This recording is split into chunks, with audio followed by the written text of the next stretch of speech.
એ પાંચમાંથી એકને જ આપવું એ ટોપ મેનેજમેન્ટ કેવી રીતે કન્સિડર કરશે જ્યારે બધાનું એકેડેમિક ક્વોલિફિકેશન, બધાનો એક્સપિરિયન્સ અને બધાનું પરફોર્મન્સ પણ સરખું છે? તો પછી એ પાંચમાંથી કોણ આગળ જશે? તમારા એટીટ્યુડ્સ, બિહેવિયર્સ, એથિક્સ અને પર્સનાલિટી એટલે તમારી સ્કિલ્સથી તમે આગળ જશો. આ તમને અત્યારે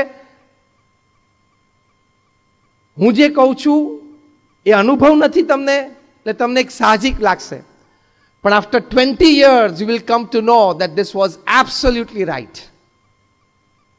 હું તો જોઉં છું ઘણા બધા નેશનલ ઇન્ટરનેશનલ કોન્ફરન્સીસ, સેમિનાર્સમાં for talks. I meet n number of professionals from different fields, n number of corporates from different fields.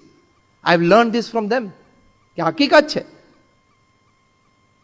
એટલે તમારી સોફ્ટ સ્કિલ્સ ડેવલપ કરજો. હવે શું છે હું તમને ટૂંકમાં સમજાવું એટલે તમને એક્ઝેક્ટ પ્રેક્ટિકલ પિક્ચર તૈયાર